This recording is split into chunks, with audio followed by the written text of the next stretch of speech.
Hello, this is Scott Reed from Chandler, Arizona, and this is our 2018 Hamilton High School Cram session. We are in a walkout in Arizona, so not quite sure when all our students are going to come back. In anticipation, these 4 students over here who are competing in Washington, D.C. this weekend, I just found out they got second in the nation in the We the People competition with their knowledge of the Constitution. Helped me put together an incredible PowerPoint slide here. And this is really designed not to teach any concepts, but there might be a few that you hadn't covered in your particular class, but just kind of remind you, give you some key terms. So when you're writing the FRQ, or if you have a multiple choice question about them, that you're better prepared. There is a final cram session document that I'll be uploading to YouTube here. It would also be on my website. If you Google Scott Reed Hamilton High, it'll be somewhere on my website if you're not able to find it, if you want to take notes as you go through. So let's go ahead and get started.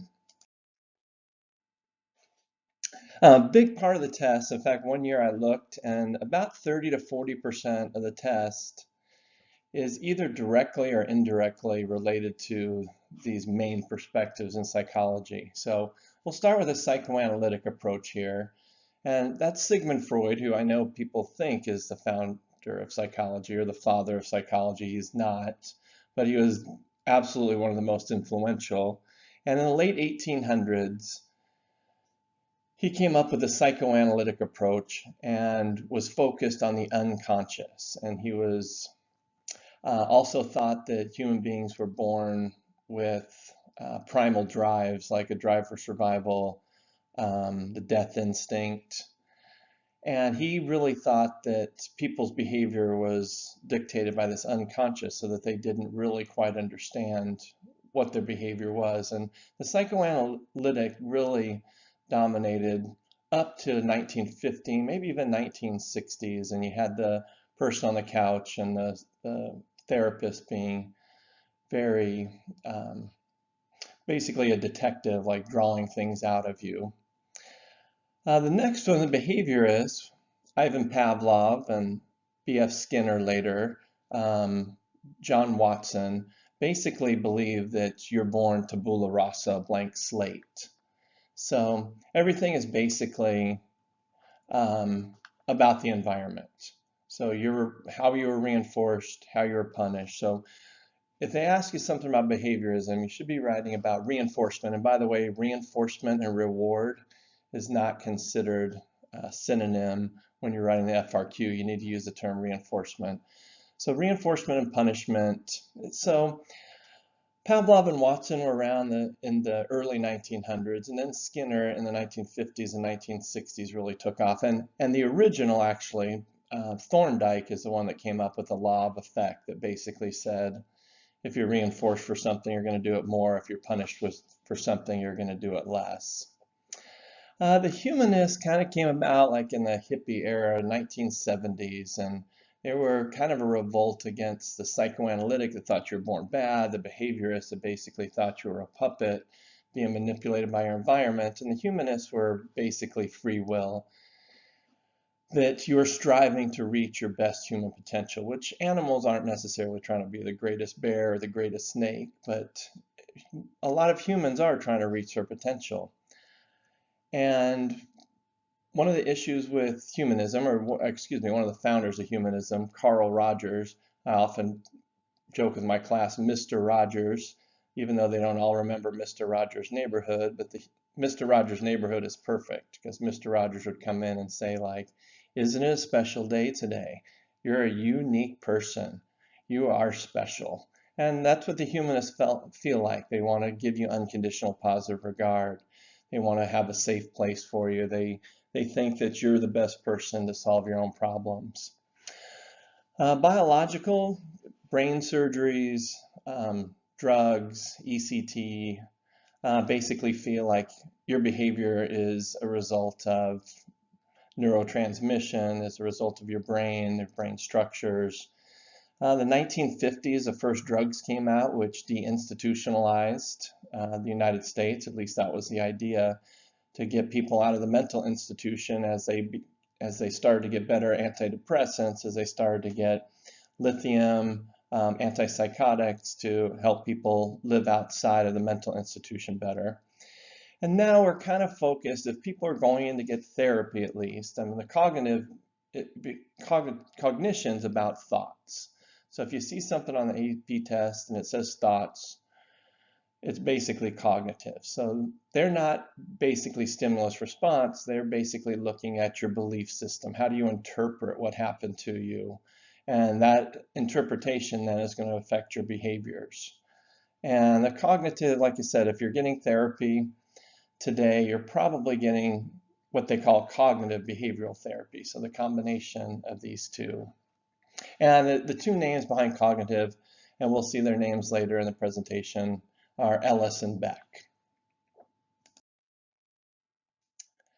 Before these main perspectives, psychology started as a science in about 1879 with Wilhelm Wundt in Germany. The American founder is pretty much considered William James, who started the American Psychological Association, started the Journal of Psychology. And the first two theories were like structuralism, or perspectives were structuralism and functionalism. And I hate to do this, you shouldn't be doing it on an FRQ, but I'm going to basically use their terms to define themselves. The structuralists were looking at the structure of consciousness.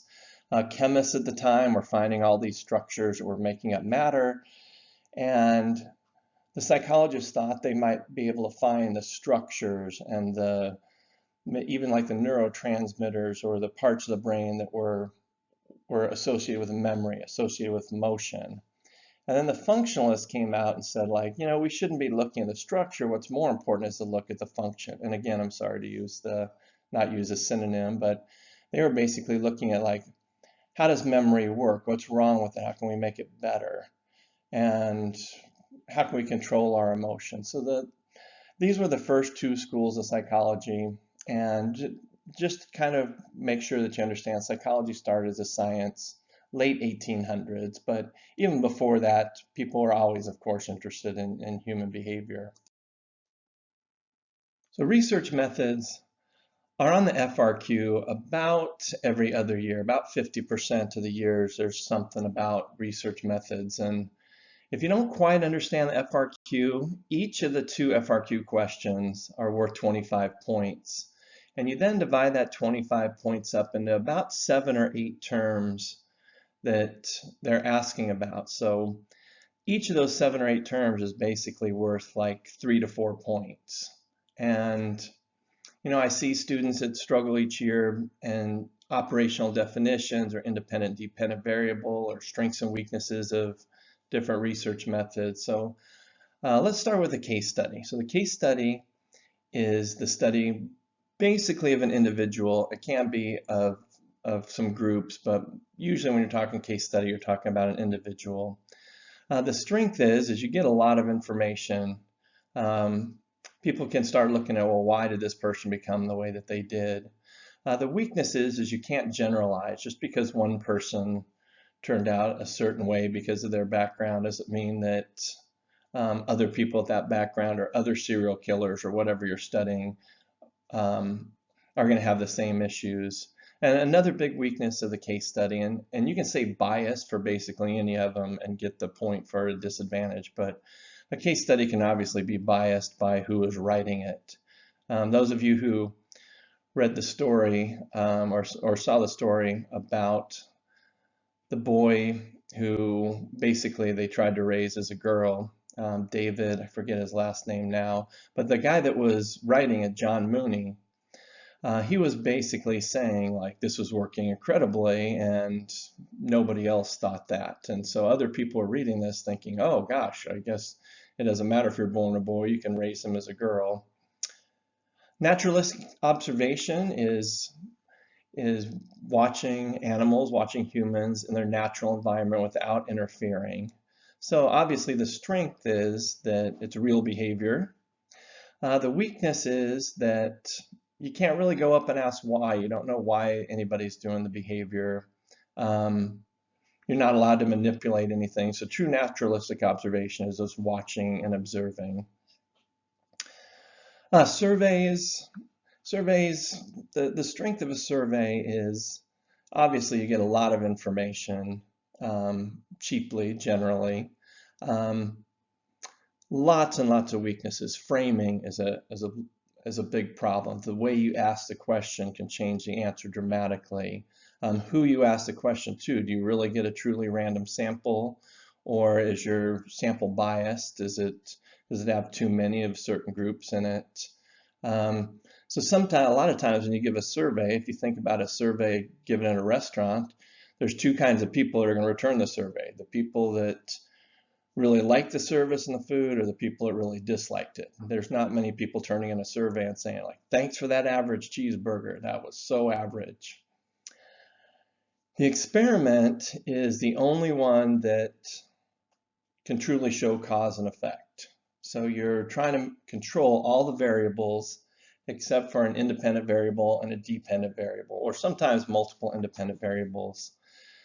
So the strength is, it is the only one that shows cause and effect, but the weakness is it's contrived behavior. It's like laboratory behavior. So especially when you're dealing with humans, and they come into a laboratory, and by the way, most of the research done and is published in the United States, it's experimental psychology, is done on college students. So right off the bat, you have an issue with your sampling. But in an experiment, the big issue is it's contrived. And obviously there's some ethical things that you actually can't do with experiments. Another type of study is correlational studies. And in correlational studies, you're comparing one set of data to another set of data, putting it on a scatter plot, and basically seeing if there is like a line of best fit. If you can, and then if there is a line of best fit, you're looking to see is it positive or negative, and then you're also looking to see how close is the data to that line. So the strength of a correlation is it does tell you are the sets of data related? As one number goes up, as the other number goes up, that would be a positive correlation. As one number goes down, another number goes down, that would be an inverse or negative correlation. Another strength of it is it tells you how strongly they're related. So if the dots are really close to being on a line, they're going to be further away from zero. So they're going to, and just so you have this question, if negative 0.9 is stronger than a positive 0.3. Generally, when you're talking like 0.7 or higher, it's a pretty strong correlation. 0.5 to 0.7 is solid, strong. 0.3 to 0.5 is definitely a relationship. And when you get under 0.3 is not considered much of a relationship. And the weakness of a correlation, and I'm sure you've heard this, is correlation is not causation.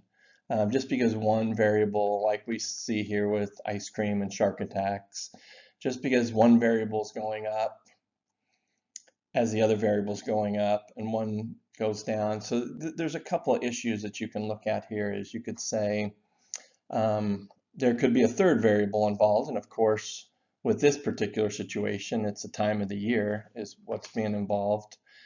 And sometimes you can't tell like the direction of the relationship either. So for instance, if we see low levels of serotonin are related to depression, is it the low levels of serotonin that's causing the depression, or is it the depression that's causing low levels of serotonin, or is it a third variable like stress and what's going on in their life that's affecting both?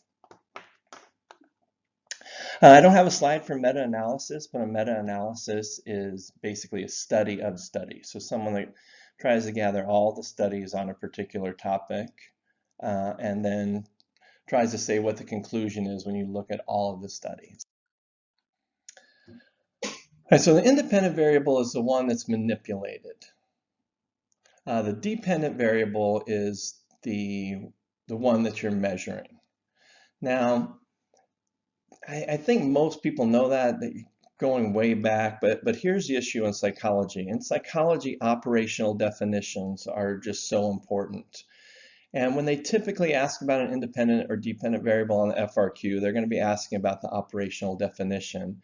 And here's something I think that has really messed with students is you almost have to give like a word for word, like off the prompt, because an operational definition is very specifically how do you measure that? So you can't just say stress. You have to say like stress measured on a 9-point scale, or you can't say physical illness. You have to say, well, the operational definition of the variable was the number of days that they missed class. That's how they operationally define physical illness. And of course, just because you missed class doesn't mean you had a physical illness.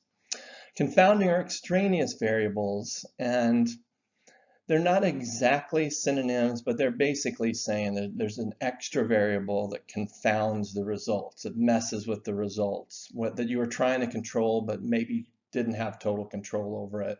Like even if you randomly assign to two different groups, one group can just be different than the other group. If you're doing a study on anti-anxiety drugs, and right in the middle of that, 9/11 happened, that's going to be an extraneous variable that's going to confound the results of that particular drug study. All right, so random sampling versus random assignment the AP loves to ask about random sampling and random assignment because it truly shows that the students know what they mean. So in a random sample, you take a population and every person in that population has an equal chance of being brought into the sample. There are other kinds of samples too. So there's actually a stratified sample, and in a stratified sample, you're intentionally making the sample look exactly like the population. So because in a random sample, I mean, you could, if you took a look at this example right here, you could just happen to take all these darker figures. I don't know what the darker figures stand for, but you could just happen to do that. So in a stratified, and then there's actually one where you can do a random stratified sample. So you're randomly picking, but if you've already filled a category, you pick another one that's randomly. Now, random assignment is after you get the sample, you then assign to a treatment group or a control group, or sometimes there's multiple treatment groups. But you can do this again randomly, but you also can stratify it also. You might list people by their grades, let's say in an AP psychology class, and take the highest grade and put them in one group, the second highest in the other, and just keep going back and forth so that you have a fairly even group. All right, so the ethics code back in 1953, based on Watson scaring the heck out of little Albert and Milgram thinking people were shocking people to death, the AP came up with some ethics. And so the different ethics are, it is confidential. You do have to give conformed consent. When you ask to withdraw, you have to be taken out. So the person in the lab coat can't say it's essential, you must continue. You can have some deception. So this is the iffy part of it, and this is what has to be decided. Obviously you can't tell everybody exactly what's in the experiment, so you have to have some deception, but you also have to have some informed consent so they basically know what they're doing. And then you can't put people into too much stress. I also want to add, because they like to ask about this one on the AP test, is debriefing. So before they leave, they need to know what they had done. Oftentimes they're told, okay, look for the publication, or nowadays, of course, they'll get their email and they'll say like, hey, we'll send you the publication once all this is done.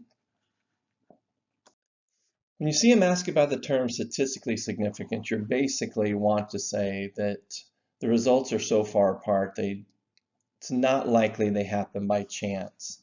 And in psychology, And in other sciences, you typically use a p-value, and that p-value is generally 0.01, 0.05, or 0.1. So you're basically saying, if it's 0.05, you're saying, I am 95% certain that these numbers didn't happen by chance. There's only a 5% probability that these numbers happen by chance. So anything can actually happen by chance. So you can never actually rule out chance. You might just happen to have picked the best people, the best memory, and they crushed the other group, and it didn't have anything to do with the independent variable. So when they've asked the statistical significance, and they asked it a couple years in a row, you really had to use that the groups were so far apart, it didn't happen by chance. So here's a normal distribution, also called the bell curve. And this up here is a bell curve for the Wechsler IQ test. And this right here is for the SAT test. So as you probably know, the SAT test, the average score is 500. But we can also tell, and that's the mean, median, and mode in a normal distribution, we can also look, and because this line right here is 400 and this line right here is 600, we can also tell the standard deviation is 100. Up above here, the standard deviation is 15 because they've gone down 15, they've gone up 15. And 68% of the people fall within a standard deviation. This is 2 standard deviations below, and this is 2 standard deviations above. And basically this, thanks to our mathematicians who know calculus, have found out that the area under the curve here is about 95%, which leaves us at about 2.5%, 2.5% at each of the pigtails. So people that scored over a 700, so that would be 2 standard deviations above the mean on the SAT, is about 2.5%. People that score below a 300 is about 2.5%. Standard deviation is a measure of variance. So you're basically saying the average student scores 100 points from the mean. So there's going to be some students that are going to be exactly 500. There's going to be some students that are 700 and 725. So when you average them all out, you basically find out that the average student is within 100 points of the mean. Like again, some of them are going to be closer, some of them are going to be further away.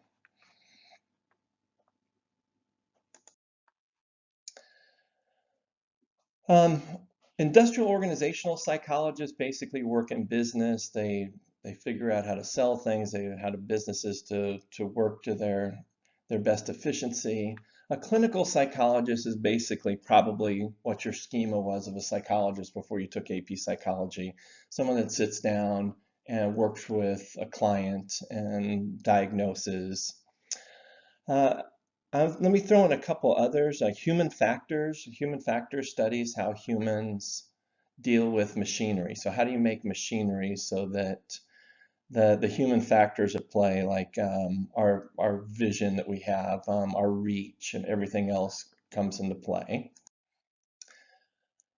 All right, now I start this Cram session with kind of the 3 biggies and the 3 science ones, and then the pace picks up a little bit. So now we're on the biological basis of behaviors, and we have 3 types of neurons, basically: sensory neurons, interneurons, and motor neurons. So the sensory neurons right here, the motor neurons right here. And most of the neurons that we have, over 95% of the neurons we have, are interneurons, so just neurons interacting with other neurons. We also have glial cells that basically provide support for the neurons. Afferent neurons take messages to the brain from the senses, and efferent ones take them to our muscles. So it's alphabetical order. It's taken me a while to figure this one out over the years.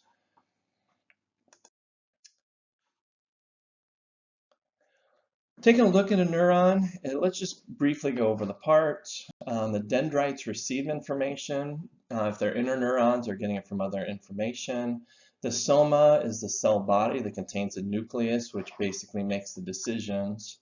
The axon is this long part that is covered in a myelin sheath, and the myelin sheath helps speed and insulate the neural transmission. And at the end, the axon buttons or terminal buttons are the end where like the synapses happen. This is they hold the neurotransmitters that are sent into the synapse to send messages to the next neuron. So here's a bigger picture of the synapse and the axon terminal or terminal button, whatever your textbook uses. The neurotransmitters go into this synapse and they hit receptor sites, and receptor sites are only looking for specific molecules, specific neurotransmitters, kind of in a lock and key fashion. Some of those neurotransmitters, when they hit, are excitatory and they will make the next neurotransmitter more positive.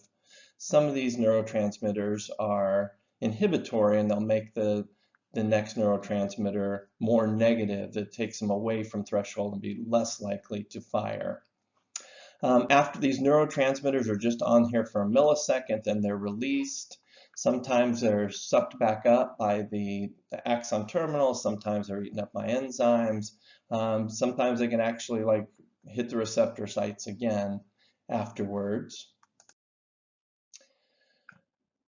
So here's a neural transmission. So a neuron at rest is at about -70 millivolts. If it starts to get excitatory messages, it will start to become more and more positive. Once it hits this -55, this is the threshold, this is where the action potential is taking place. So once it hits the threshold, it fires. So an action potential is all or nothing. When it fires,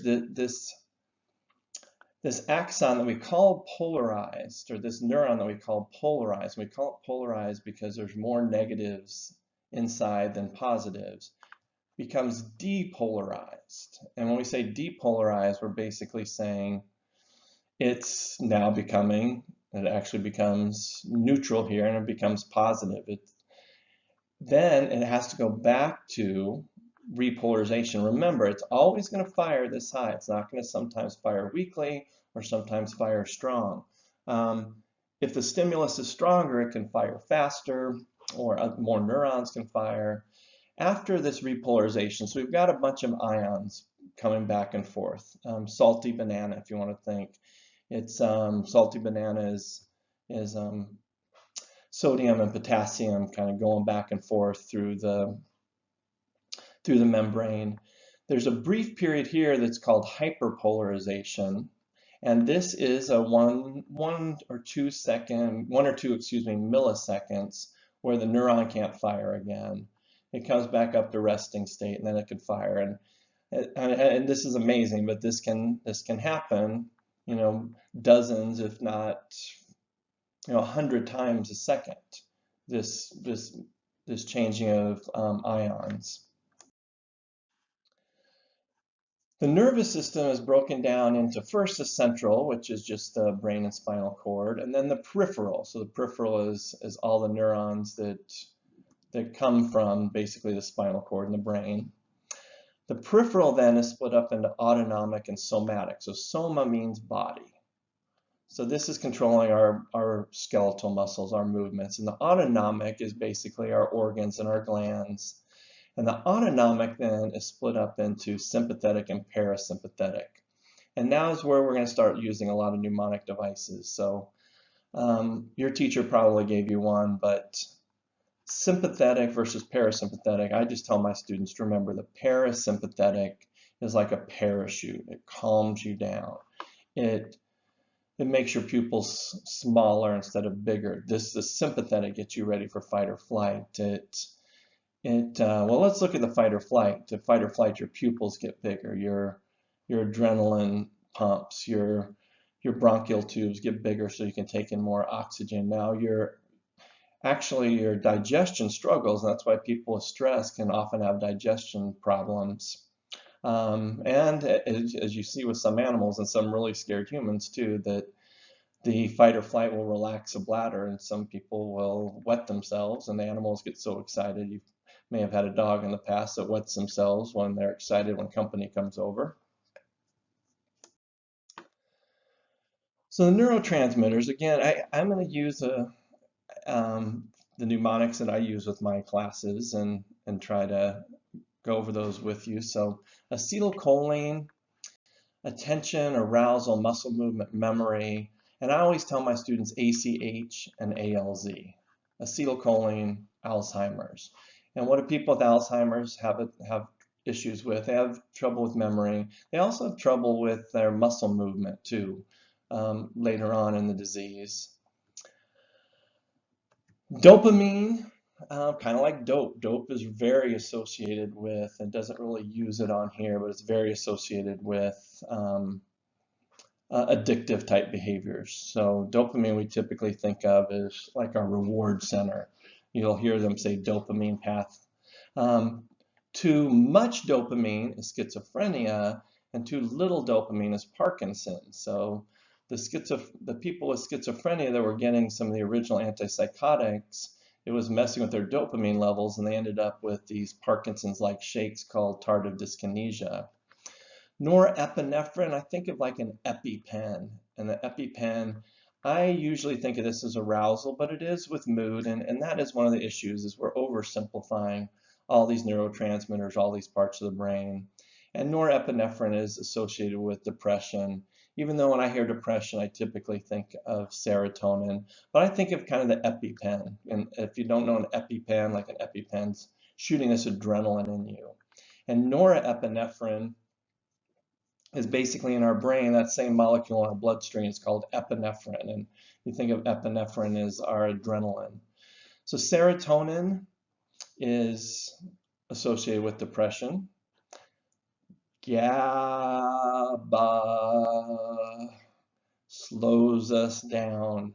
Sleep, it's our main inhibitory neurotransmitter. It's related to anxiety. And endorphins, when you hear endorphins, think of that runner's high. Those endorphins have been released, and it gives you that natural pain relief and pleasant feeling. So drugs can work in two ways, an agonist versus an antagonist. So an agonist mimics a drug. An antagonist, so someone that antagonizes you basically frustrates you. And an antagonist blocks the drug being able to go into the receptor site. All right, parts of the brain. I'm going to be giving, and let me just say, if you look at a dozen textbooks, you're going to see a dozen different things. I'm going to try to use what I've seen on the AP test. And even things like the midbrain are different in many of the textbooks. So we'll start with the medulla right here. And I tell my students medulla does the dull stuff. It's your breathing and your heart rate. The pons, I tell my students to think of somebody that's on a pond and they're just so restful and they're sleeping. And generally pons, we look at the pons as being sleep and wakefulness. The cerebellum, the last part of what's considered the hindbrain, the cerebellum is basically muscle movement and coordination. And again, we're oversimplifying all this. And the cerebellum, I tell my students to think of Sarah ringing a bell, jumping around the room like a ballerina, talking about how coordinated she is because it's with muscle movement. The reticular formation or the reticular activating system is not on here. Some textbooks will say it's like the part of the midbrain. I have mainly seen it associated with arousal, and I will draw a rectangle and write the word aroused in it and have my students remember it that way. The thalamus right here, we talk about our relay partner called thal, and we're yelling thal, thal, and the thalamus relays things into the upper part of the brain. So we're into the limbic system now, and over here the thalamus, I believe, is considered limbic system also. The hypothalamus right here is basically gets you hyped up. It gets you ready for fight or flight, feeding, fornication, the 4 F's. The amygdala, we consider emotional Amy, and we think about how emotional Amy is, and mainly the emotion of fear. The hippocampus, which I'm trying to see if it's, oh, here we go. The hippocampus goes around here like this, and the hippocampus is mainly associated with memory. And I have my students think of a hippo on campus bragging about his incredible memory. And the pituitary gland is right in here in the limbic system also. The cerebral cortex, whenever you say cerebral, cerebrum, cortex, and there are slight differences between some of the names, but you're basically talking about this whole upper, mostly human part of the brain. That's about 70% of the human brain. And the corpus callosum is right in here, and it is a band of nerve fibers that connect the left and the right hemisphere. The split brain patients, they used to go down between the chasm between the left and right hemisphere and cut this corpus callosum in epilepsy patients. And again, here's the limbic system and the endocrine system. So the hypothalamus, the pituitary, the amygdala, the thalamus are part of the limbic system. And the limbic system, we're basically talking about memory and emotion. And the endocrine system is then throughout the body. It's kind of controlled by the pituitary and hypothalamus and the pineal gland. And this is basically our hormonal system. The thyroid is involved, the adrenaline glands, the sex hormones. The lobes of the brain, we'll start with the occipital lobe. Occipital, like an optometrist, is vision. The temporal lobe is right by your temple, and mainly we're talking about language, just right next to your ear, so it's hearing. It does have issues with memory also. Up here is our parietal lobe, and our parietal lobe, basically our senses. It contains our somatosensory cortex. And at the back of our frontal lobe is the motor cortex. And so obviously these two are together. They need to communicate well. And our frontal lobe is basically thinking, planning, organizing, the most human part of our brain right here, the part that Walter Freeman and the lobotomists would go destroy in frontal lobotomies. Broca's area, I tell my students to think of boca. Boca is Spanish for mouth, so Broca's area helps us produce speech, whereas Wernicke's area helps us understand speech.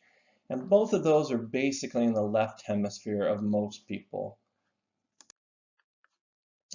Plasticity is saying when one part of our brain gets damaged, another part of our brain will try to take over, and especially the younger you are. So if you see the term plasticity or neuroplasticity, and neurogenesis is basically that we can get new nerve cells. Back when I was in college, they told us that no, you don't get new nerve cells. And luckily, after my college days, that wasn't true. And we found out, yes, you can get new nerve cells. And that is called neurogenesis. All right, sensation and perception, the last of our biological, basically, units in psychology. Start with an absolute threshold. So the absolute threshold is the weakest stimulus that a person can detect 50% of the time. So seeing a candle at 30 miles away. So you might be able to see it every once in a while from 31 miles away, but at 30 miles away, you're going to get it right about half of the time you're going to see it. And at 29 or 20 miles, you're going to see it more than 50% of the time. So absolute threshold is the minimum amount of stimulus, whereas the difference threshold is how much do you have to change the two stimuli before you can tell a difference between the two. So if you're bench pressing 100 pounds and somebody puts on 120 pounds, yeah, you're going to notice that. But what would be the minimum that would have to be changed? That would be the difference threshold. And Weber, I'm sorry that my German foreign exchange students laugh that I cannot say his name correctly, found that the difference threshold is proportional. So basically, the stronger the stimulus, the more you have to change before someone can tell the difference. So if your radio is just cranked in your car and somebody turns it up a little bit, you're not going to notice a difference. But if your radio is low and someone turns it up just a little bit, they'll tell the difference. If your television's on 10 and someone takes it to 12, you'll probably notice a difference. If your television's on volume 30 and someone turns it up to 32, you're not going to tell the difference. So just talking about proportion, I know Weber typically says weight is 5%. So if something weighs 100 grams, we would have to change it to 105 grams before someone could tell the difference. If something was 500 grams, we couldn't just go up 5 grams. We would have to go up 5%. So 500 to 525 before somebody could tell the difference. So the cocktail party phenomenon, which has been asked on the FRQ a couple of times, is a couple of different ways that they have allowed the scoring to be right. It's basically that you can pull out just one stimulus even though there's a bunch going on around you. But also if somebody says something that captures your attention, even though you weren't listening to anything else this man had said beforehand, if somebody says your name, you might be like, oh, hey, somebody just said my name over here. So the cocktail party phenomenon, when they ask it, you can either say it's the ability to focus on basically one voice, let's just make it voice, and all the other voices you're not listening to, or you can also say you're listening to somebody and you hear somebody else say your name and it grabs your attention. Now, signal detection theory basically says our absolute threshold is not, is fluid, I should say. Let's say it's fluid. So if you're expecting a signal, if you're expecting a stimulus, let's say you're expecting a phone call from somebody, you're more likely to have what's called a false positive, where you think like your phone has vibrated when it actually hasn't. And if you're not expecting a phone call, you're more likely to have what's called a false negative, where you didn't feel your phone vibrate even though it actually did. So this may have happened to you. So there's creaks and things in your house every night, but the first time your parents left you by yourself in your house, maybe when you were in 6th grade or 7th grade, all of a sudden those noises that were present beforehand, now you start to notice them because you're worried about being home alone. All right, taking a look at the eyeball here, the outer part of the eye, the clear part of the eye, is called the cornea. You can get a scratched cornea. So if somebody hits you in the eye while you're playing a sport, you get a scratched cornea. From the cornea, our iris is the colored part, and the iris has a muscle in there that controls the pupil, which allows light in. Then the lens accommodates for that light, and it flips the image over and sends it through this fluid-filled part of the eye to basically this back part of the eye that's called the retina. And the retina has rods and cones in it.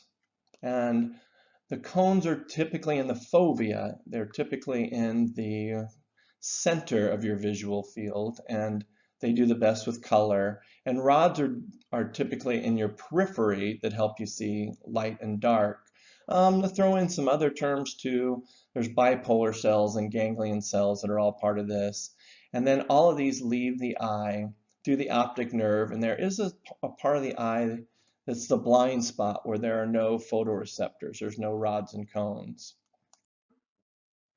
There's two theories on how we see color. There's trichromatic, that basically they think happens in the retina. So RGB, just like a television, or just like if you guys have used Photoshop, red, green, blue, RGB. So they think we have cones that are for red, cones that are for green, cones that are for blue. And then they think opponent process, which explains like after images. When you stare at red, you see a green after image. When you stare at blue, you see a yellow after image. And notice yellow is now included. And then also black and white, light and dark. So they think again that this happens in the retina, this happens in the brain.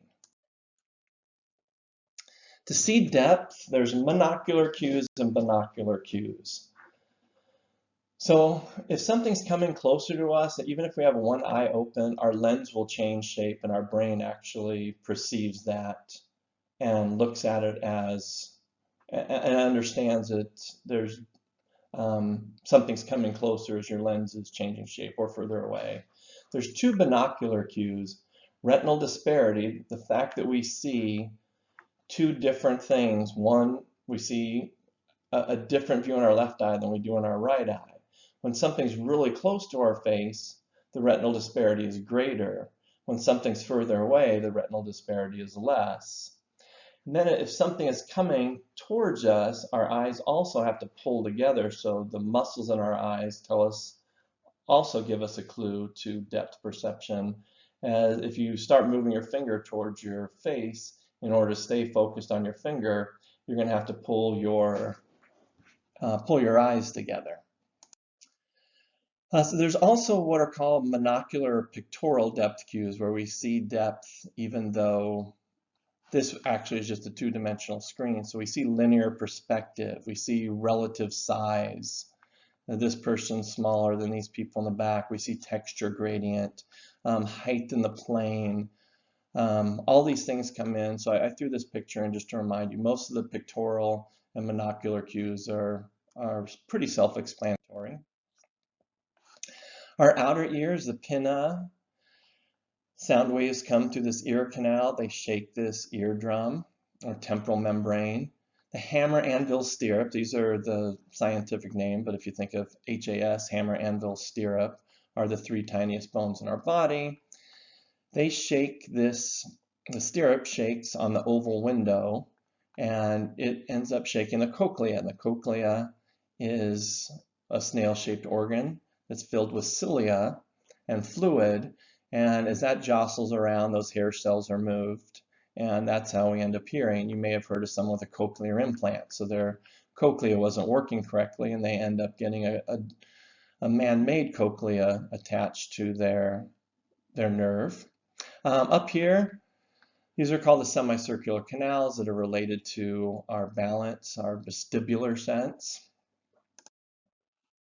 So here we are at the vestibular sense. They asked about this in a question a few years ago, and if you basically knew vestibular was balance, it was easy to associate with the dancers that were in the FRQ. And our kinesthetic sense is a little different. It's knowing where our body parts are even when we're not seeing them, and it's knowing where our body parts are in relation to the rest of our body.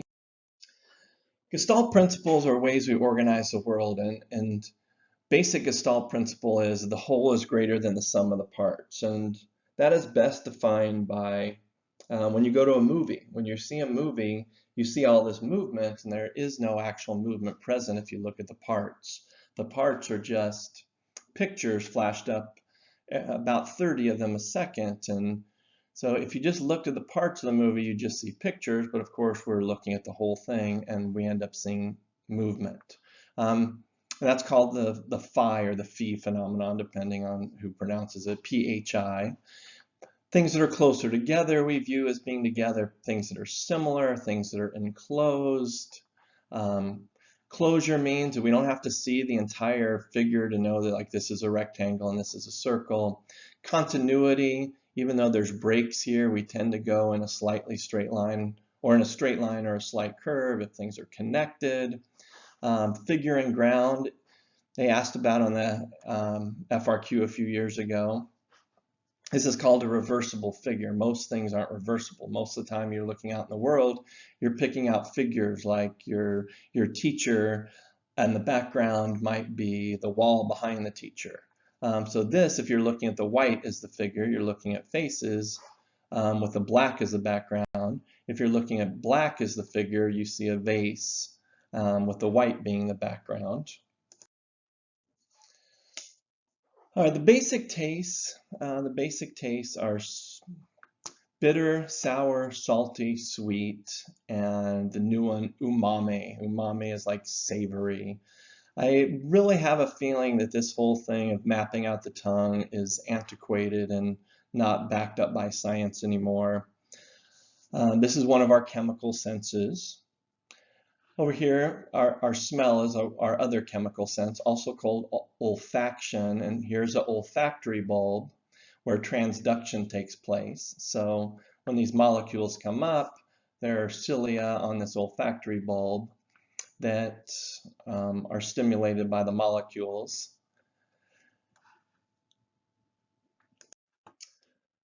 Top-down versus bottom-up processing. Again, this is not going to be a great definition, but top-down is basically going from the big picture and looking at the smaller parts. So most of you would just say, like, this is the cat. Bottom-up is when you start looking at the individual pieces and you start building up into the bigger ones. I use in my class, I use the example for top-down, since my wife watches a lot of Food Network, is I tell her to think of like Cake Boss. And Cake Boss, somebody comes in and says, I want a cake that looks like this. This is what I want the end to be. They have to then figure out what parts they're going to use. In bottom up, I think of Chopped, where you get a basket of random stuff and you have to then envision what the final product is going to look like from the parts. And it's not a great one, but it's kind of interesting to think that way. All right, states of consciousness, which is one of the small parts of the AP test. And I'm gonna have to say right now is I'm not exactly sure what you're supposed to know on the stages of sleep, and a lot of it now has gone from, instead of talking about stage 1 to stage 2, stage 3, stage 4, to basically just talking about REM sleep versus non-REM sleep. So these right here, I use the acronym BATS-D. So beta, you are awake. Alpha, you are relaxed. Theta is stage 1 sleep. And again, I'm not exactly sure what we're supposed to know on the stages. S are stage 2, the sleep spindles. There's also what are called K complexes in stage 2 sleep. And then D for delta waves. So delta waves are in basically our stage 3 sleep, stage 3 and 4. I think they've kind of done away with stage 4. These are the high amplitude waves. This happens about every 90 minutes. REM sleep gets longer through the night. Unfortunately, it's not shown, I guess, in this particular one, but the REM periods do get longer. If you keep people, if you do REM deprivation, you let them sleep this whole time, and then right before they get to REM, you wake them up, and then they go right back to sleep, and then they go to REM, and that ends up causing REM rebound. So then when you go to sleep and you're lacking this REM, you're more likely to go into REM sleep quicker. If you lack this REM sleep, you often have issues with memory. You may feel tired even though you've had a significant amount of sleep. So people with sleep apnea that are waking up 100 times a night, even though they've really slept maybe 8 or 9 hours, they feel groggy, they have cognitive issues. Now, taking a look at drugs, obviously I think most people know like tolerance, that when you start using a drug, you typically have to use more of it to have the same effect. Withdrawal, when you stop using a drug, you may have physical and psychological symptoms of withdrawal. Stimulants excite the nervous system. Cocaine and nicotine are both stimulants. Amphetamines, so make sure you know amphetamines. Depressants are, another name is barbiturates, and they slow the nervous system down. Anti-anxiety drugs and Xanax. Alcohol is a depressant. Opioids are painkillers. Oxycontin, heroin are the opiates, and the psychedelics or hallucinogens are things like peyote, LSD. Marijuana is often loosely put in with hallucinogens. I don't know if they would ever ask that on the AP test, but in most of the textbooks I look at, they'll classify marijuana as a hallucinogen. Theories on why we dream. Make sure that you know that Freud's wish fulfillment, that the latent meaning of the dream is the hidden meaning. So latent is actually used like 3 or 4 times in the course. There's latent learning, where it's like hidden learning that hasn't been shown again. Whereas the manifest is actually the remembered the actual content of the dream. So you might be dreaming that your teeth are falling out. So that's the manifest. And then people like Jung and Freud thought that that had some meaning to it. And of course, there's books on symbols of what these typical dreams mean. Information processing is basically saying that your dreams are the time that your brain is resorting or defragmenting, if you want to use like a computer terminology with it. And some evidence for that is like if you're studying hard for the AP test, your REM sleep ends up increasing. When you're on vacation, it decreases. Activation synthesis is basically just saying your brain is active and your mind synthesizes that activity into a dream. So it's basically saying your dreams don't really have any meaning. All right, so going on to learning. So make sure that you know when you see questions about learning that there's three types right off the bat. Classical, which we have the UCS, UCR, all that, the Pavlov's dog. Operant, where you should be thinking reinforcement and punishment. And then observational, like Bandura and the Bobo doll. So those are the three main types. And there's a few that don't fit into the three main types we'll talk about at the end. So we'll just start with Pavlov and the whole unconditioned stimulus. So unconditioned means unlearned. So a dog doesn't have to learn to salivate to food. So food is an unconditioned stimulus that unconditionally causes a dog to salivate. This tuning fork or a bell or whatever was used is a neutral stimulus at start. It doesn't cause the dog to salivate. But during this time right here, which is called acquisition, if you do the tuning fork just before you present the bell, that is the best way to do it. You can do it at the same time, you can do it after, but if you want acquisition to take place the quickest, it should be done within a second of presenting the unconditioned stimulus. The dog salivates, but now the dog during conditioning, he's still salivating to the food. Then eventually you just can do the tuning fork and the dog will salivate. So the tuning fork now becomes a learned or a conditioned stimulus that causes this conditioned response. Learned, conditioned, learned. Over here we're looking at a phobia. So a dog bite made the child frightened. So now just the sight of a dog that didn't used to make the child scared, the child associates this with the dog bite and he's frightened. So just the sight of the dog makes the child frightened. Kind of like little Albert. So the bell, the gong bang behind little Albert frightened him. And he didn't used to be frightened of rats, but when you bang the gong with the rat eventually then becomes a conditioned stimulus that he now is afraid of. He learned to become afraid of the rat that little Albert did. I'm going to go ahead and talk about both operant and classical conditioning of a lot of these terms. So starting with association, so starting with, acquisition. So acquisition is how long it takes an organism to learn. In this particular situation, to learn a neutral stimulus, the tuning fork is associated with the meat, the unconditioned stimulus. In operant conditioning, it might take an organism a while to realize like, hey, when I come in, when my owner calls me, I get a treat. It may take a while for the animal to understand this.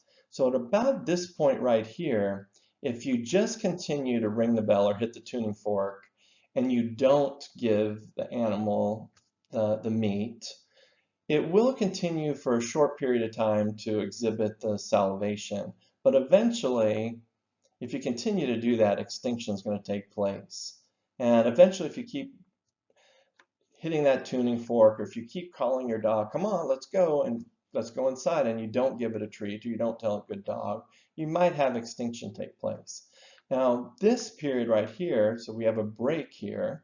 So maybe you rang this bell this whole afternoon, and the dog was like, screw this, I'm not salivating. But then the next day you rang the bell. This is called spontaneous recovery. So the learning has come back. Maybe you didn't reinforce that child the whole time you're at the grocery store that one day for whining, But the next time you go to the grocery store, the child's like, I'm going to try this again. So this is spontaneous recovery. And you notice the behavior doesn't come back as strong, and it also, extinction should happen quicker. Generalization in classical conditioning, if little Albert was afraid of a white rat, he might be afraid of a white bunny, a white cat, Santa Claus's beard. Discrimination is when you only, okay, I'm only afraid of the white rat. I'm not, that's a bunny. I'm not afraid of bunnies. I'm not afraid of white cats.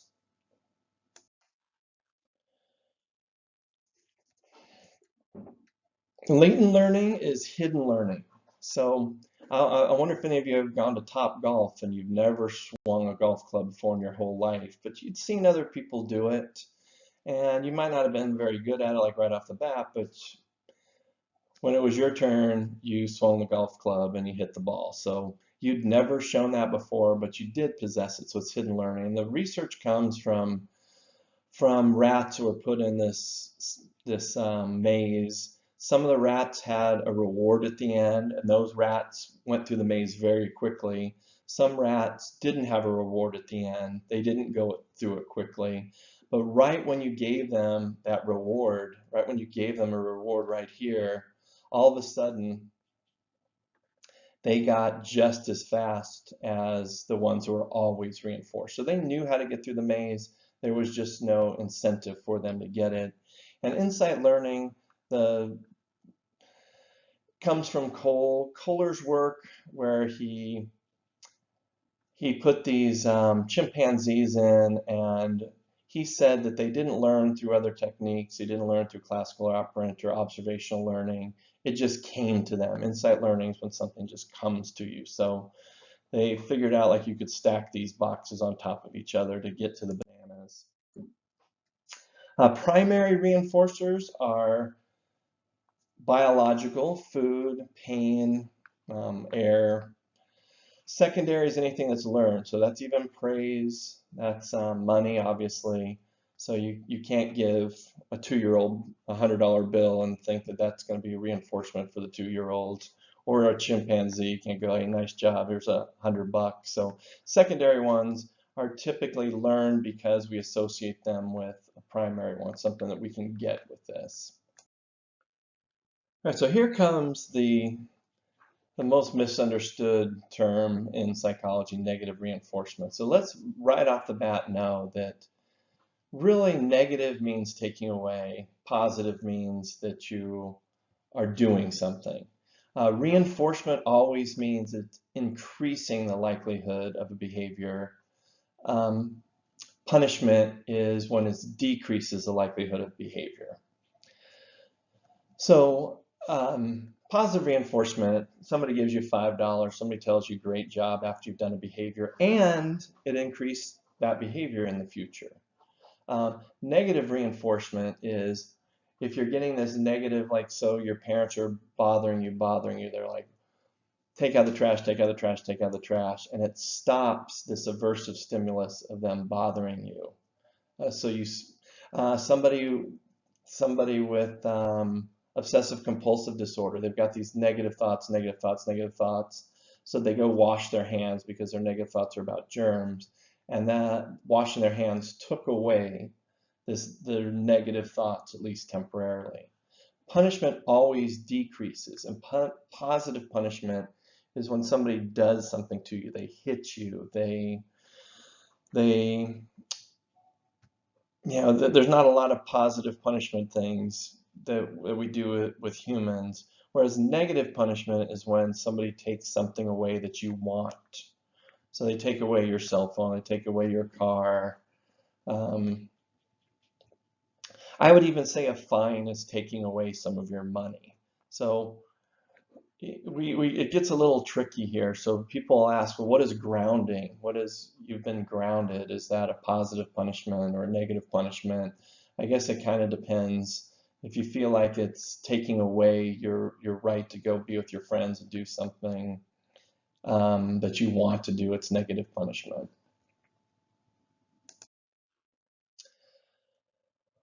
So if you want to train somebody quickly, you want to use what's called continuous reinforcement. So you want to reinforce that behavior every single time at the start. So like if you're an elementary school teacher at the beginning of the year, tell your students great job every single time they clean up. But you probably don't want to continue doing that. It's not always realistic to give somebody continuous reinforcement. So there's ratio and interval, and ratio is about you have to respond, you have to do something. You have to be playing the slot machine and press the button, whereas interval is about waiting. So fixed is there's a certain amount of responses that you have to make, or there's a certain amount of time that has to pass by. A variable ratio, you're not really sure how many times you have to press that button on the slot machine. Variable interval is like you've put in your fishing line, and sometimes it might take 5 minutes to get a fish, sometimes it might take 55 minutes to get a fish. But you're just waiting. There's nothing that you're really doing that's changing things. So if you're looking at waiting, you're basically looking at interval. If you're looking at you have to do something, you should be looking at ratio. Now ratio, when they put rats in a Skinner box and pigeons, and it was based on a ratio schedule, you got the highest number of responses because, of course, it was about an organism responding. When it was on an interval, you had less of a response rate because it's kind of silly to keep checking your phone for a text message. You checking your phone isn't going to change whether a text message came in or not. A fixed interval is kind of like, let's say if you have chapter tests every 2 weeks, okay? At the end of 2 weeks, you study like crazy right before the test and you don't do anything. You get this scalloping effect. Somebody that gets allowance every week. Oh, I'm going to do all my chores on Saturday because mom and dad give me the allowance on Saturday. Then you don't do anything during the week. Variable schedules are very resistant to extinction because nobody's really quite sure how long something's going to happen or how many times that you have to do something. So they're the most resistant to extinction. So the one that is most resistant to extinction of all of them is variable ratio. All right, instinctual drift is when animals will drift back to what they do in nature, and it's very similar to biological preparedness, where it's easier to teach an animal to do something that they already do in nature. Escape learning is when you learn to escape, and a lot of times you learn to escape because you get rid of the negative aversive stimulus. So escape learning is you leave to get rid of the negative. Like if you have social anxiety, you leave and your anxiety goes away. And avoidance learning means you just start to avoid the situation that causes the negative issue. Learned helplessness is an experiment where they put some dogs in a situation where there was nothing that they could do to get out, and other dogs were put in a situation where they could learn to escape. And the ones that had learned in the first situation that there was no way that they could get out of the negative situation, when they were put in the second situation, they didn't even try. The overjustification effect is when you give too big of a reward and it takes away someone's intrinsic motivation. So you give like an 8-year-old a 3-foot-tall trophy because they won a tennis tournament at 8 years old. And it ends up where they're just doing the sport for the extrinsic instead of the intrinsic value if you give too big of rewards and put too much emphasis on it. All right, I'm going to speed up a little bit here because things are taking longer than I expected. So memory is basically 2-3 system things. It's encoding, storage, retrieval, and it's sensory memory, short-term memory, long-term memory. So the types of memory systems, long-term memory is split up into explicit, where also known as declarative, with conscious recall, and implicit, without conscious recall. Then explicit is semantic. So semantic means meaning. So facts and general knowledge. And episodic is like episodes of your life. Underneath episodic, we could even throw flashbulb memories. Maybe those 10 or 12 memories of a particular day that are very vivid to you. Implicit is split up into procedural, and I don't know about this priming, but basically this is basically saying classically conditioned things that we're not even thinking about, we just do automatically. And procedural memory is our motor skills. They've asked about this on the FRQ a couple of times, and unfortunately students write about procedures like step by step instead of motor skills.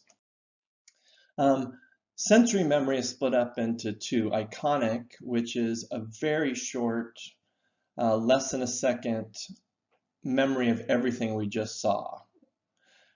Echoic memory lasts about 3 to 4 seconds, and it is of things we just heard. So it goes back to the cocktail party phenomenon.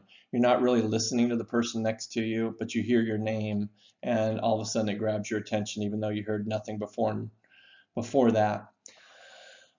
I just talked about flashbulb memories. I forgot to mention prospective memory. So prospective memory is remembering to do a future task. And I never had this in my notes. I don't know if I've seen it in any other textbook, but it was asked on the AP test a few years ago.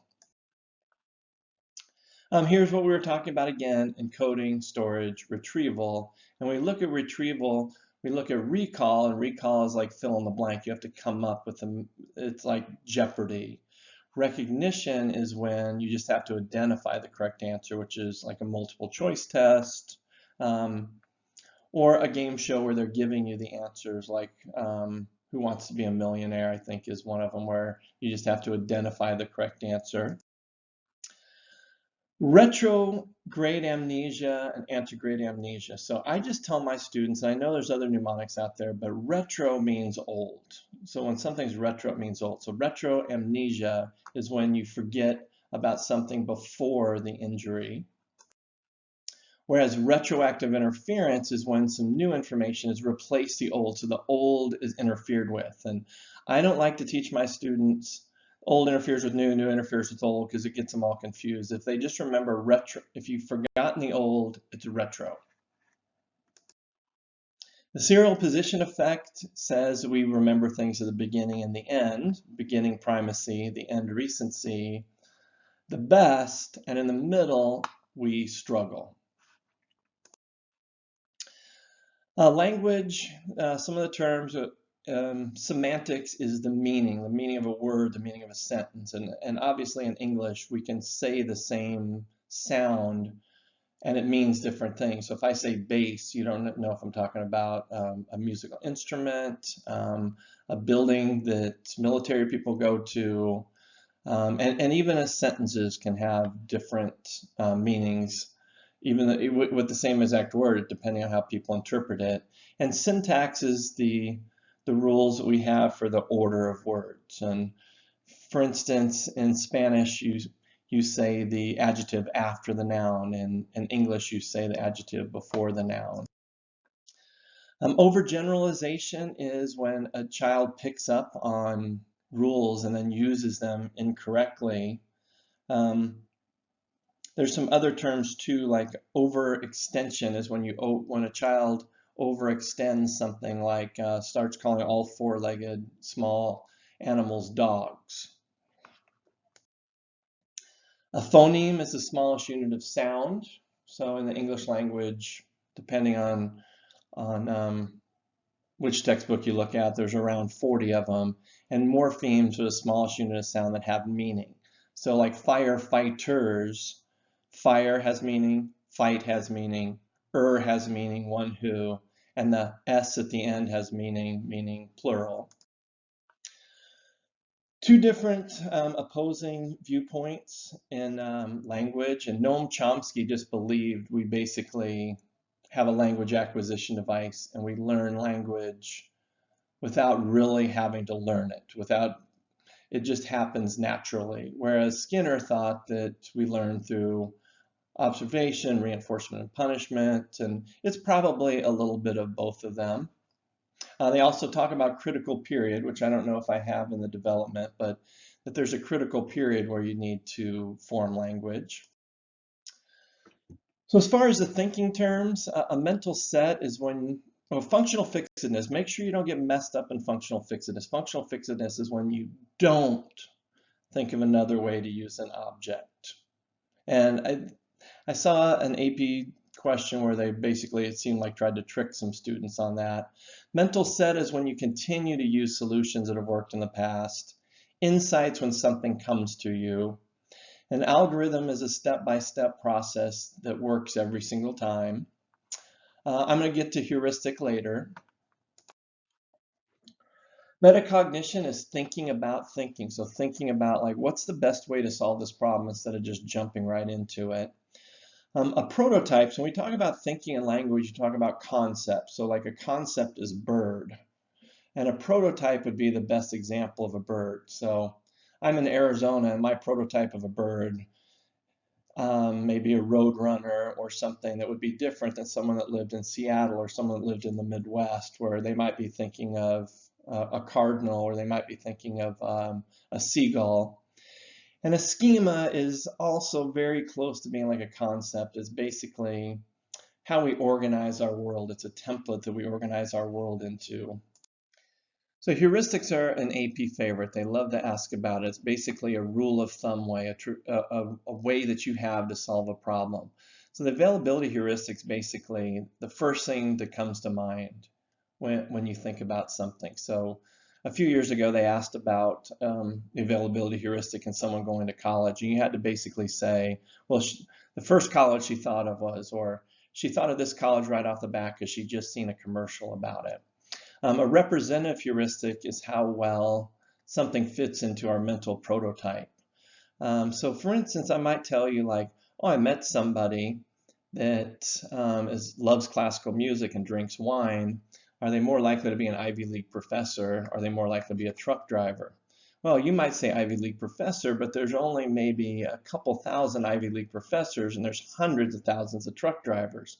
It may represent an Ivy League professor better, and I do live in Arizona, so I don't meet a lot of Ivy League professors. So if I see a football player and someone tells me, oh, I play on the football team, I can kind of look at his stature and look at the way he's built and kind of take a guess at what position he plays based on that. All right, motivation and emotion. The Yerkes-Dodson model basically says to have optimal performance, you don't want your arousal level too low or too high. You would like it in the middle. But there is something else to look at too, is if the task is easy, the level of arousal you typically want a little bit higher, where if the task is hard, you typically want the task to be a little lower. So someone that's laying bricks in the back and they're cranking up music and laying bricks, a fairly easy task, you want their arousal level high. If someone's taking out your gallbladder, I don't want their arousal level that high. I want them to be a little bit more calm about what they're doing. Hunger, a few things about hunger. The hypothalamus, I always say the lateral hypothalamus makes you fat. The lat makes you want to eat. The lat, when it's stimulated, makes you feel hungry. The ventromedial hypothalamus makes you feel full. When our blood glucose goes down, we get hungry. Insulin works the other way. When our insulin goes down, we feel full. So make sure that you know that there's an inverse relationship too. We do have a set number of fat cells. There's also something that's called a set point, where our body really tries to stay at about the same weight all the time.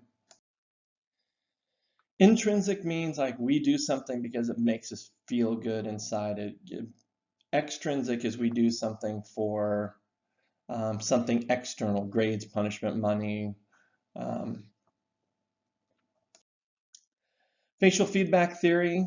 So we know our brain sends signals to our face to show emotion, but this one's basically saying our face can send signals to our brain to trick our brain. So if we have somebody smile, it supposedly tricks our brain into saying, oh, we're happy.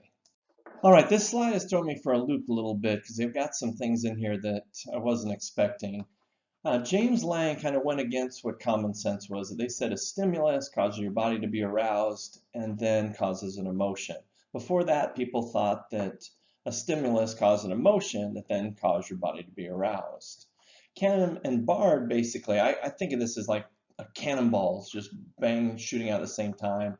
Basically say the physiological arousal and the emotion happen at the same time. I'm going to go down here now. I'm not really sure about this one. Is Schachter and Singer's two-factor theory basically is the cognitive part of emotion, that the two-factor, so Schachter's two-factor, he says you have to make a cognitive label by looking back at your arousal and the stimulus before you label the emotion. So they did some studies where people are like in waiting rooms and got injected with adrenaline and all this, and but basically what they were trying to prove is we can't really tell an emotion just from our physiological arousal. We're way too complicated as human beings. So we have to like cognitively appraise everything that's going on before we can label an emotion. Maslow's hierarchy, these are the basic needs: physiological, safety, belongingness and love needs, and esteem needs are our psychological needs. And Maslow says we're trying to reach self-actualization. We're trying to reach our full potential. So he thought this was our focus on why we're motivated, even though he felt very few people were actually self-actualized at any given time. Homeostasis is a lack of balance, and this lack of balance then causes a drive. So our lack of balance can be like, I'm thirsty, I'm out of homeostasis, so that motivates a drive. It motivates us to act. I got to find fluids, and then we go back to homeostasis. We're no longer thirsty. And catharsis is a release of emotion to make us feel better, even though the research doesn't say people feel any better. Like Taylor Swift doesn't feel any better after writing a song about her ex-boyfriend, or we don't feel any better when we write in our journal about how angry we are at somebody. At development, here we have Zeph. So we start as a zygote, then an embryo, and become a fetus. The age of viability is when a fetus can survive outside the womb, somewhere around 25, 26 weeks. Piaget, of course, is the big name in development. And so sensory motor is you're learning about your senses. This is where object permanence is developed during this time. Pre-operational is you're not able to do all this logical stuff. You're before it, you're pre-operational.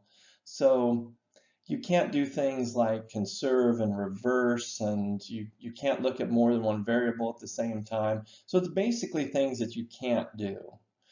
Concrete operational, you now can start to do these tasks, but they have to be concrete. They have to be like things that you can manipulate. Whereas then in formal operations, you can start doing the logical and abstract.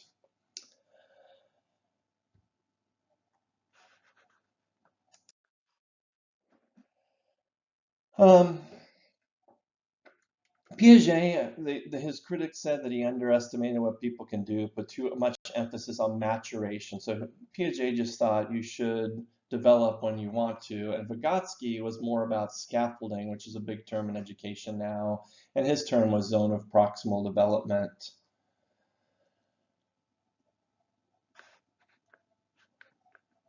Kohlberg. So another look at some of Piaget's terms: object permanence, egocentric centration. They can't conserve, they can't reverse. That's what comes about in concrete. So with the pouring of the water back and forth. And then formal operations is abstract thinking. So Piaget basically said you develop by forming schema. So this child looks and he learns that this is a cow. But then he goes out and sees a moose and calls it a cow. That's called assimilation. That's when you try to put something into what you already have versus accommodating. Accommodating means changing. If somebody's coming over and you're accommodating for them, you're changing something. So now this child's changing the schema to say, oh, this is a moose instead of a cow. Here's how moose are different than cows, and they form a new schema. As far as attachment goes, Harry Harlow did the monkey. Harry Harlow and his wife did the monkey experiment. Mary Ainsworth did what's called the strange situation. And in the strange situation, she basically, what's called the reunion. So she had a parent bring in a child, see if the child like checked out the environment. Then a stranger came in and the parent left and the parent came back and they just watched the child. And if the child used the parent as a base, and maybe the child did get upset, but when the parent came back, the child was feeling better. That's called secure attachment. Avoidant, basically, the child doesn't show any attachment, doesn't use the parent. And resistant, and in our textbooks, it's called anxious ambivalent, is they're upset when their parents leave. When their parent comes back, they're not really able to soothe them and make them feel better. The child's still upset. Baumrind did parenting styles, and again, there's lots of different ways these are presented in textbooks. There's some different terms. Our textbook basically only has these three. So authoritative is like you're an expert. Authoritarian is like you're a dictator. So authoritative are responsive and they're meeting the needs of the child. Authoritarian are just making rules and they're not really looking at necessarily what's best. So even if their child are doing what's right all the time, they're still like trying to control the child through reinforcement and punishment or a lot of punishment. Permissive is there's not really any expectations, there's very little discipline, and then neglecting as a parent just aren't really paying attention and are uninvolved. So sometimes they call it uninvolved, and I've seen these called different things in different textbooks. Cross-sectional studies are when you look at a 2-year-old, 4-year-old, 6-year-old, 8-year-olds, 10-year-olds, and you do all the research at once and you make your conclusions. A longitudinal study would be looking at a child at 2, 4, 6, 8, and 10. So obviously that one takes a longer time, but you get rid of what are called cohort effects, where things that are going on may actually be changing what's happening to that particular group. You guys are listening to this probably all grew up with cell phones and instant access to everything. My original students didn't have all this access 20 years ago when I was teaching psychology. All right, on to personality. So Sigmund Freud, the id wants instant demand. It wants all the pleasure. It wants things right now. The superego is our moral, our morality, what our church, what our school, what our parents tell us we should be doing. And the ego has to balance those two. So the ego has to figure out how can we appease both the id and the superego. Freud referred to our personality as an iceberg, where he basically said, and this isn't a great picture of it, but he basically said, our ego and our superego are basically in our conscience, our preconscious, and our unconscious. Our id is completely in our unconscious. So we don't really realize that our id is driving us, according to Freud.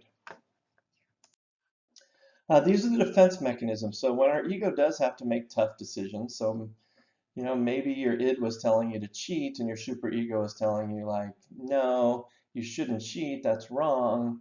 You end up, maybe you do cheat. And when you do cheat, you end up making a defense mechanism to protect that decision that you made. And your defense mechanism might be like a rationalization, like, well, everybody does it, or I'm just doing it this once.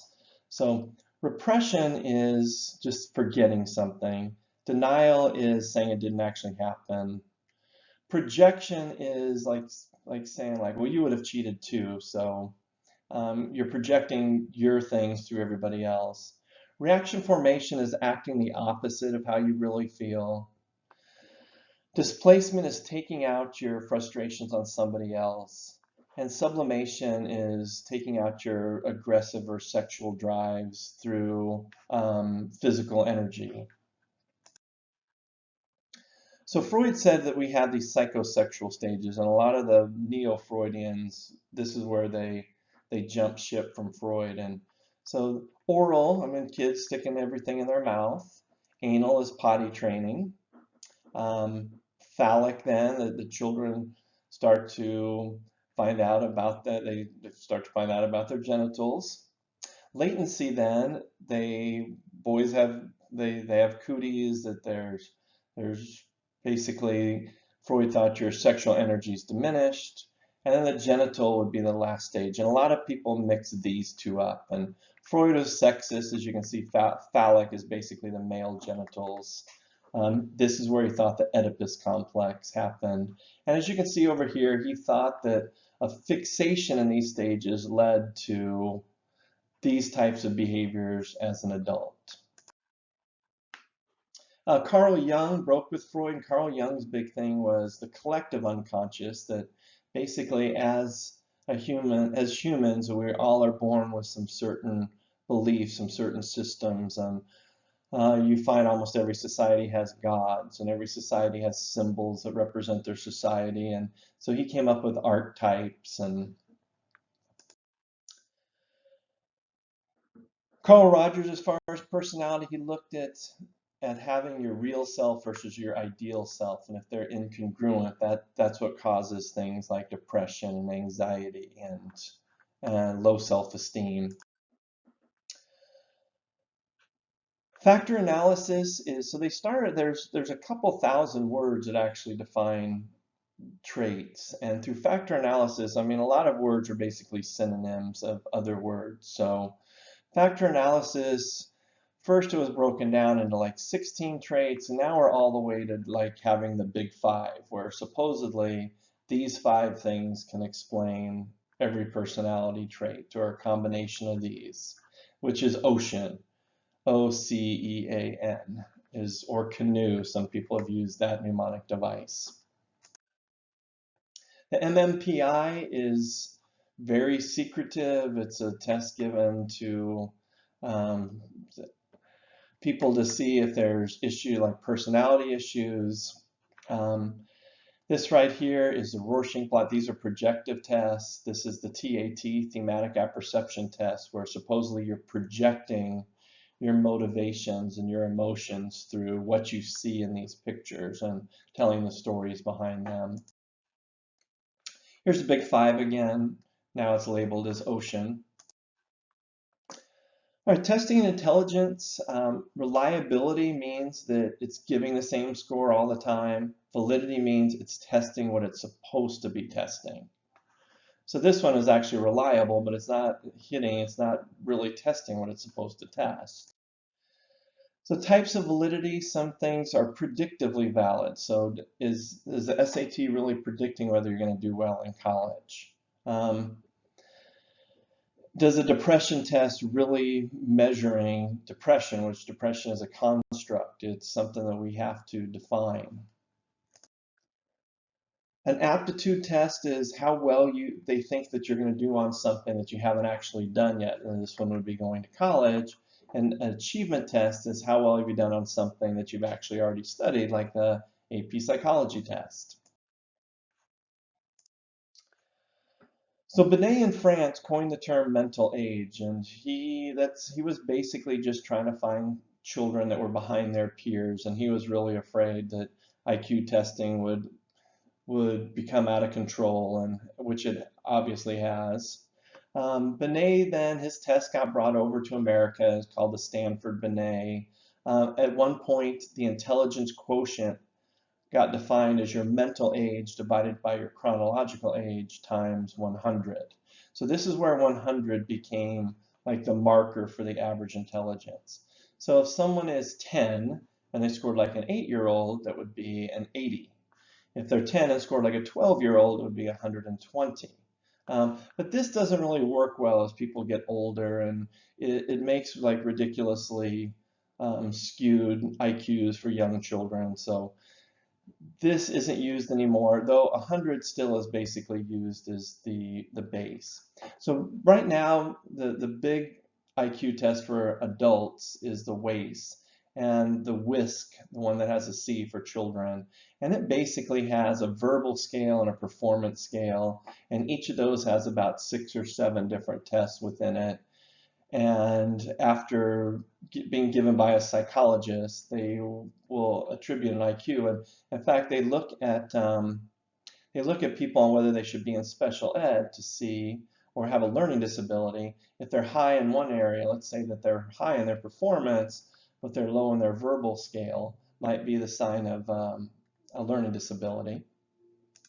Howard Gardner thought that there's not just an IQ, but there's 7 or 8 different ways, maybe even 9 different ways to be smart. So there's intrapersonal, there's interpersonal, there's music smart, there's kinesthetic smart, there is spatially gifted, instead of just these two, which most tests typically check, which is logic, analytical skills, math skills, and verbal skills.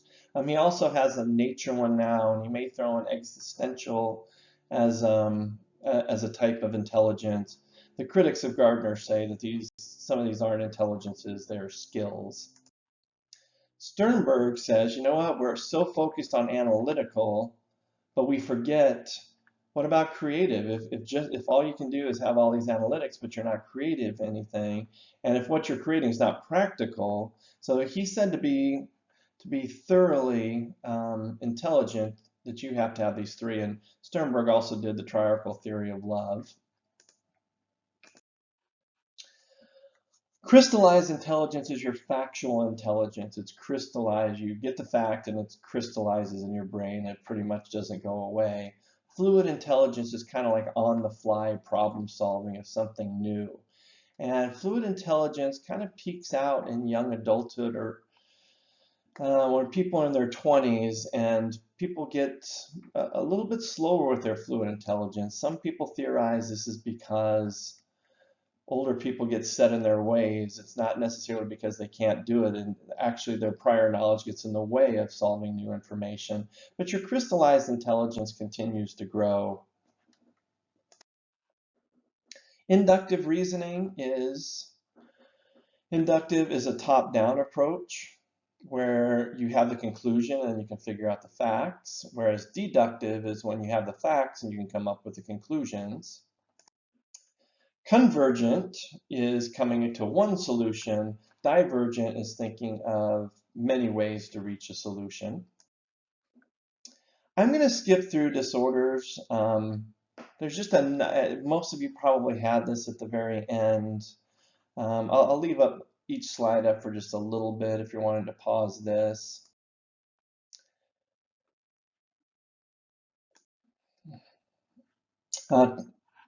Some things have moved around. If you guys have an old textbook, like PTSD used to be considered an anxiety disorder, OCD used to be considered an anxiety disorder.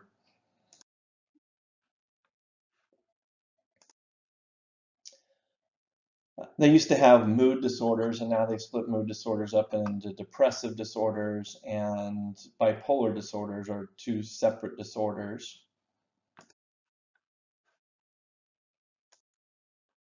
Somatoform disorders are something's physiologically wrong with you with no physiological reason. Hypochondria is now called illness anxiety disorder. A conversion disorder, there was a group of girls that all started to show like tics in Florida. And the doctor said, like, you don't have Tourette syndrome, you have conversion disorder. You are having these physiological issues, but there's nothing physiologically wrong with you. You don't actually have the Tourette syndrome. These are the positive and negative symptoms of schizophrenia, and if your textbook still talks about different types of schizophrenia, that's no longer in the DSM-5. These are the personality disorders that have also changed in the DSM-5. Make sure you know antisocial is someone that has no conscience. That's one that my students struggle with because they want to think that it's and actually there are a lot of times they're very charming to be able to get somebody's, to take advantage of somebody.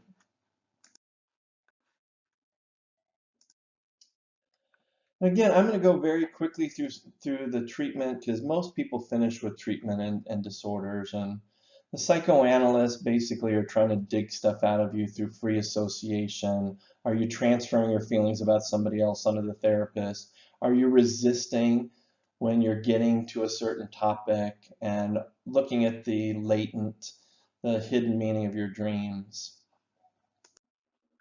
The behaviorists basically do what's called counter conditioning. They figure you've learned all your behaviors, you can unlearn them.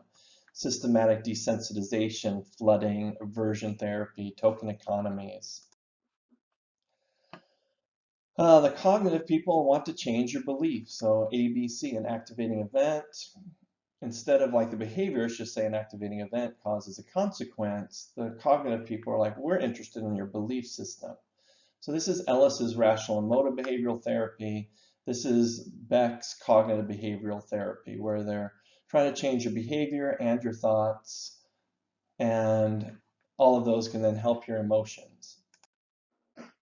The humanists are giving you a nice, safe place to work on solving the problem. They're giving you unconditional positive regard, empathy, it's client-centered.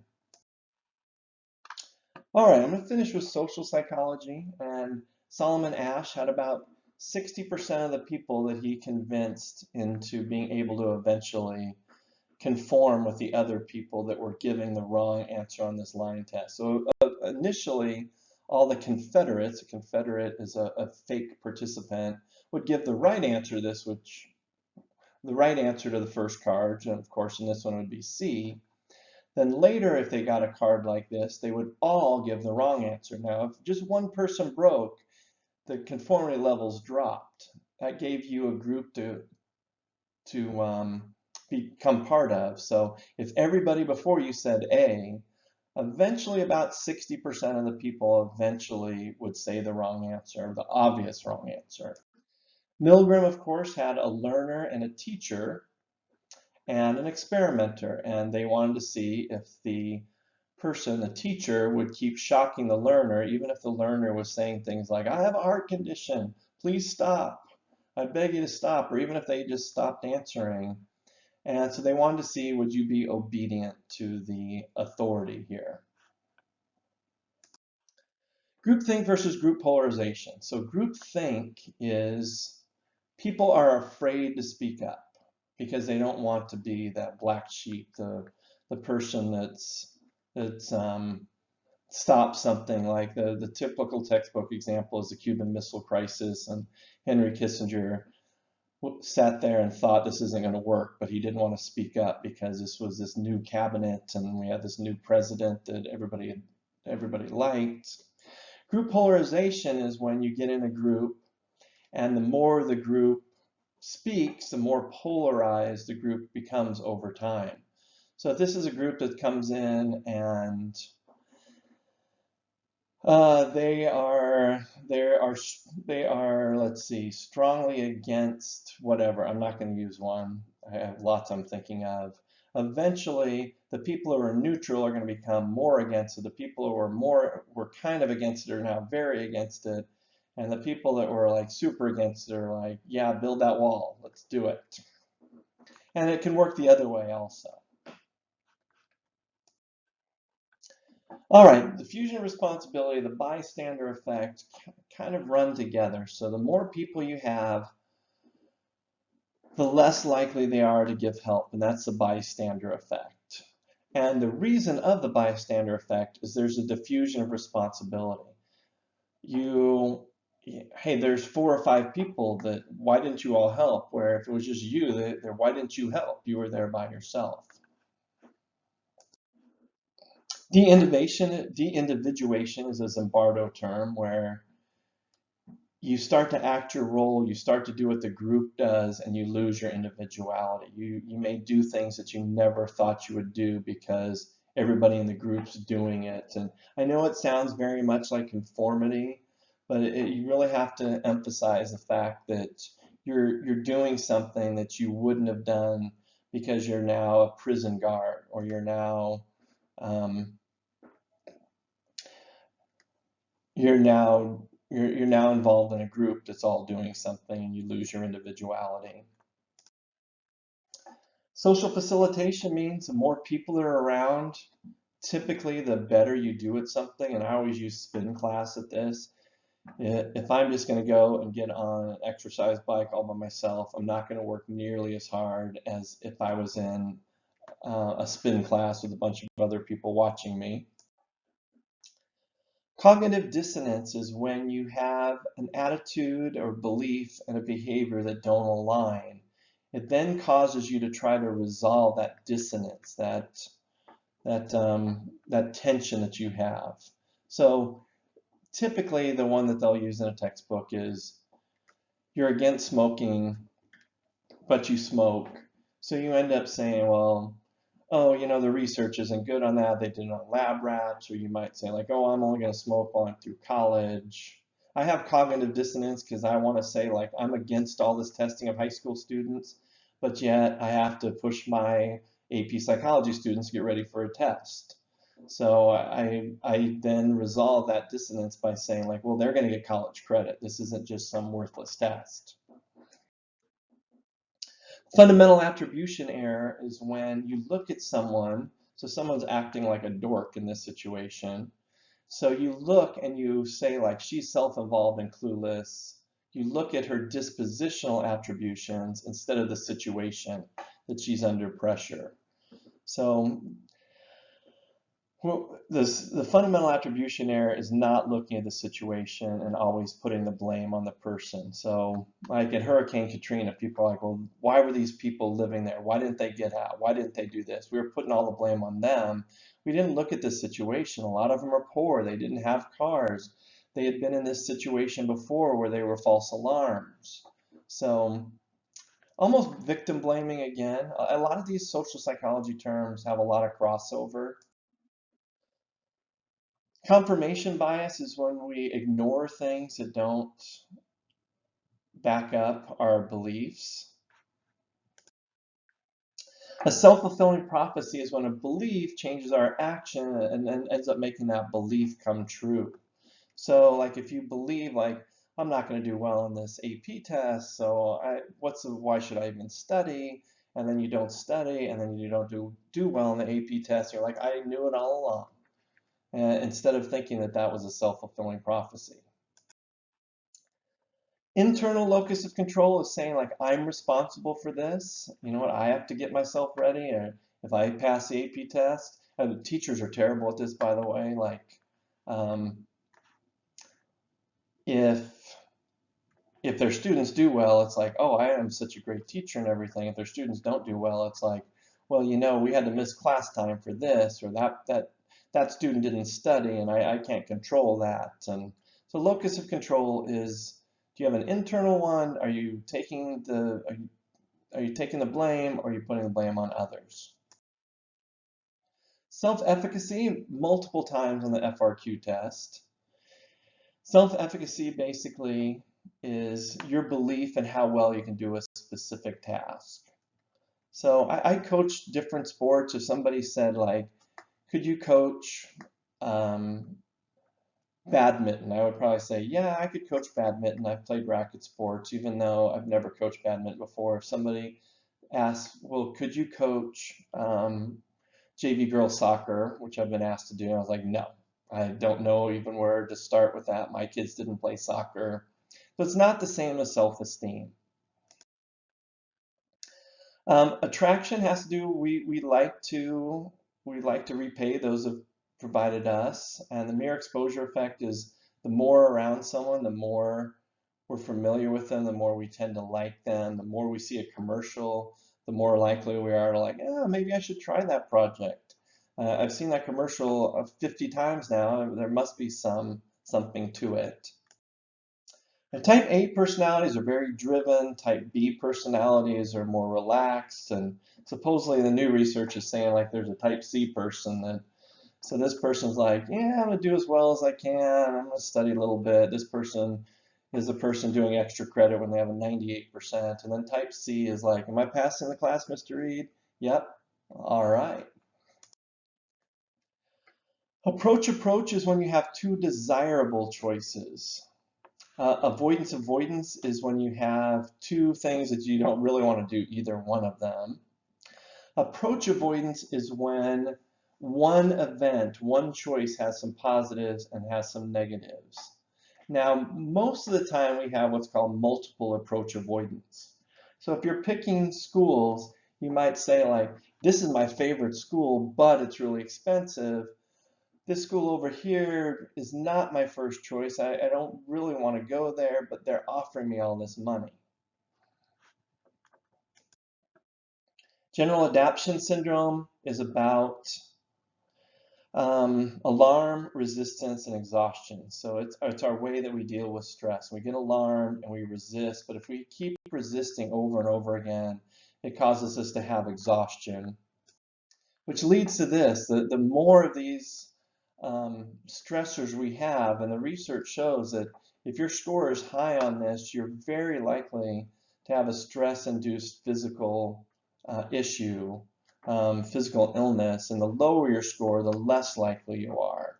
And the social readjustment scale came out, I believe, in 1969. I'll bet a lot of you saw the giraffe video. If not, type in the giraffe video, and this is Kubler-Ross's stages of death. It's not very well backed up by research, but I'm still teaching it until I realize that they're not going to accept it. So it basically becomes denial. Then after denial, you're angry. Then after anger, you bargain like, oh gosh, I'll be such a great person if you just let this go away. Then comes depression, and then eventually it becomes acceptance. And here we are, just about ready. In Arizona, we start at 11:30 in the morning, so good luck to all my Hamilton High students. I certainly hope I will see you before the test day and we get this mess solved in Arizona. And anybody else that's watching this from wherever you are, good luck to you also.